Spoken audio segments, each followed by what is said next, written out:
Nikmatnya koruptor di negara korup. Sungguh nikmat menjadi koruptor di Indonesia. Nikmat karena setelah mengeruk uang negara, koruptor justru mendapat berbagai fasilitas. Kenikmatan pertama, tentu saja koruptor bergelimang duit. Dia menjadi kaya raya hingga 7 keturunan karena menilap duit negara. Jika perbuatan para koruptor terbongkar oleh Komisi Pemberantasan Korupsi, polisi, atau kejaksaan, mereka tak perlu terlalu khawatir. Toh, negara melalui mekanisme hukum telah menyiapkan banyak kenikmatan dan fasilitas lain. Setelah divonis penjara sekian tahun, terpidana korupsi masih bisa memanfaatkan mekanisme peninjauan kembali atau PK ke Mahkamah Agung.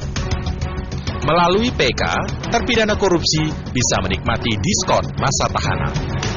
Artalita Suryani, terpidana penyuap mantan Jaksa Urip Trigunawan misalnya, menikmati korting hukuman dari 5 tahun penjara menjadi 4 tahun 6 bulan penjara dari MA yang menyidangkan PK-nya.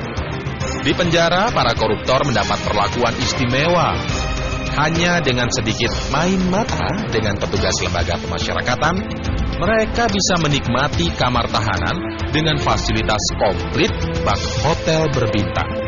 Sudah menjadi rahasia umum, mereka sesekali bisa cuti keluar tahanan menikmati udara bebas. Jika berkelakuan baik dan telah menjalani sepertiga masa hukuman, koruptor bisa menikmati remisi di hari kemerdekaan. Di HUT kemerdekaan 17 Agustus 2010, sebanyak 341 dari 778 terpidana korupsi mendapat kado remisi. Para terpidana korupsi juga bisa mendapat tambahan remisi di hari raya keagamaan. Siap-siap saja, di hari raya Idul Fitri nanti tersiar berita sejumlah terpidana korupsi memperoleh parsel lebaran berupa pengurangan masa hukuman. Selain mendapat remisi yang sifatnya umum tadi, para terpidana korupsi masih bisa mendapat remisi tambahan.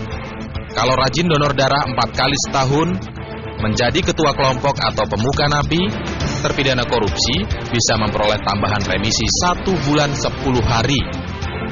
Begitu banyaknya kenikmatan remisi, para koruptor walhasil hanya menjalani sepersekian tahun hukuman.